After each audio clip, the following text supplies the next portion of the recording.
नमस्कार मित्रों, जय सिया राम। मित्रों, आप सभी का मेरे यूट्यूब चैनल विराट ज्योतिष चिंतन में हार्दिक स्वागत है। मित्रों, आज हम एक महत्वपूर्ण चर्चा करेंगे और टॉपिक है मेरा शनि के निर्बल होने के संकेत क्या होते हैं और इसके लिए हम क्या उपाय करें। मित्रों, जैसा आप सभी जानते हैं कि शनि को कर्म कारक कहा गया है। कुंडली में मजबूत शनि अच्छा करियर देते हैं और कमज़ोर हो तो फिर करियर बर्बाद भी कर देते हैं। शनि कर्म फल दाता भी हैं। आम जनमानस में तो शनि को लेकर लोगों में बड़ा भय व्याप्त रहता है। मेष राशि में शनि अपनी नीच राशि में माने जाते हैं और नीच भंग हो तो बात अलग है, वरना तो फिर बहुत खराब फल ही प्रदान करते हैं।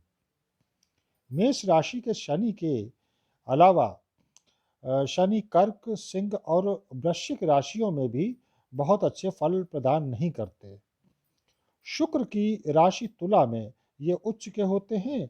इसके अलावा शनि जब डिग्री वाइज बहुत क्लोज हों, सूर्य और मंगल के साथ युति में हों, तो भी इनके फल प्रायः अच्छे नहीं मिलते, क्योंकि तब ये कमज़ोर हो सकते हैं।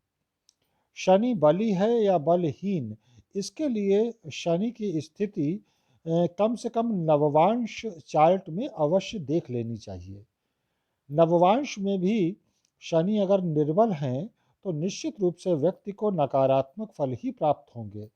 मित्रों, मेरा ऐसा मानना है और अनुभव है कि भले ही किसी की कुंडली में शनि उच्च के ना भी हों, लेकिन कम से कम शनि को नीच राशि में या अन्य प्रकार से निर्बल होकर कुंडली में स्थित नहीं होना चाहिए, वरना व्यक्ति को अनेकों प्रकार की मुसीबतों का संघर्षों का सामना करना ही पड़ता है और उस स्थिति में व्यक्ति का जीवन निराशा और दुख में ही बीतता है। आइए अब बात करते हैं कि कमजोर शनि के क्या प्रभाव, क्या लक्षण या क्या संकेत होते हैं। यदि किसी की कुंडली न भी हो तो भी आप ये लक्षण देखकर अनुमान लगा सकते हैं कि अमुक व्यक्ति का शनि नीच होगा या बलहीन होकर स्थित होगा कुंडली में। तो पहला संकेत या पहला लक्षण होता है कि जिस व्यक्ति का शनि कमजोर होगा तो उसका जीवन निश्चित रूप से अस्त व्यस्त ही रहेगा। वह दुखी, निराश, उत्साहहीन, अनुशासन विहीन रहेगा। उसमें आलस्य की मात्रा बढ़ जाएगी। ऐसा व्यक्ति लक्ष्य विहीन होकर अकारण इधर उधर अपना वक्त बर्बाद करेगा और ये तब बहुत धैर्यहीन हो जाते हैं, देर रात्रि तक जगते हैं। दूसरा लक्षण है कि कमजोर शनि वाले व्यक्ति का मन किसी भी कार्य में नहीं लगता, आगे बढ़ने की चाह खत्म हो जाती है। इनका सिर भारी भारी सा रहता है, पैरों में कोई ना कोई समस्या बनी रहती है। हड्डियों की समस्या हो सकती है, घुटनों में दर्द रह सकता है। तीसरी बात कि ऐसे व्यक्ति का करियर बर्बाद ही रहता है, क्योंकि शनि कर्म कारक होता है और ये लोग कहीं भी टिक कर कार्य नहीं कर पाते, जल्दी जल्दी नौकरी या व्यापार बदलते हैं। ये कमज़ोर आर्थिक शक्ति के होते हैं, उधार बढ़ने लगता है, कर्जग्रस्त हो जाते हैं और ये कर्ज आसानी से उतरता भी नहीं है। चौथा लक्षण है कि ऐसे व्यक्ति के पास जो मशीनरी वस्तुएं होती हैं या पैरों के जूते, चप्पल आदि, ये सब जल्दी जल्दी टूटने लगते हैं, खराब होने लगते हैं। वाहन आदि जल्दी जल्दी खराब हो जाते हैं। इन्हें ये वस्तुएं फलती भी नहीं हैं। लोहे की वस्तुएं तो खासकर फलती ही नहीं हैं।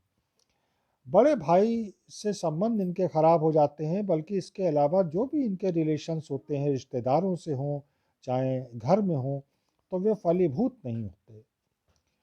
पांचवा लक्षण है कि स्वास्थ्य खराब रहेगा, पाचन तंत्र, वायु विकार, कब्जियत से जुड़ी समस्याएं हो सकती हैं। आंखों के नीचे अर्धचंद्राकार काले से निशान आ जाते हैं। ये लोग किसी न किसी नशीली वस्तु का सेवन करने लगते हैं। हाथों के पैरों के नाखून काले से हो जाते हैं। गलत आदतें जैसे जुआ खेलना आदि भी इनमें लग जाती हैं, कुसंगति में फंसते हैं।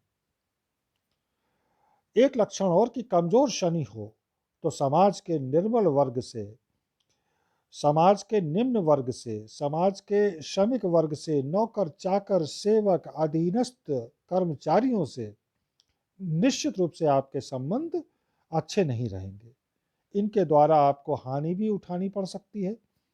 कुत्तों के द्वारा काटे जाने का खतरा बढ़ जाता है।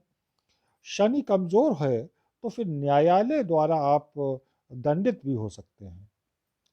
अब मित्रों बात करते हैं उपायों की। तो कुछ उपाय हैं, अगर इन्हें किया जाए तो फिर शनि जनित पीड़ा से काफ़ी हद तक आप बचे रह सकते हैं।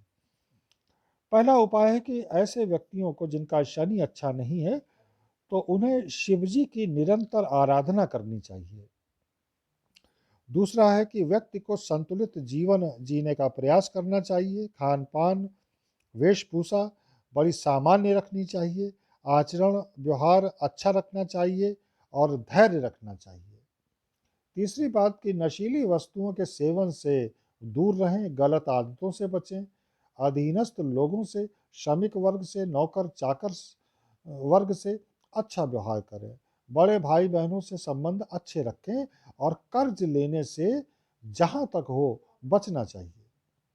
चौथी बात कि योग, प्राणायाम, ध्यान आदि में अवश्य ही नियमित रूप से कुछ वक्त अवश्य दें। पांचवी बात कि देर रात तक नहीं जागना चाहिए, जल्दी सोएं और जल्दी उठें। छठी और अंतिम बात कि एक नाव से निकली हुई कील का छल्ला अवश्य पहने मध्यमा उंगली में। शनिवार को पीपल के नीचे पश्चिम की ओर मुख करके सरसों के तेल का दीपक जलाना शुरू कर दें। मित्रों, इन उपायों से धीरे धीरे आप में परिवर्तन आएगा और आप सकारात्मक रूप से आगे बढ़ेंगे। तो यहीं मैं अपनी वाणी को विराम दूंगा। मिलेंगे अगले वीडियो में फिर किसी नए विषय के साथ। तब तक जय सिया राम, नमस्कार।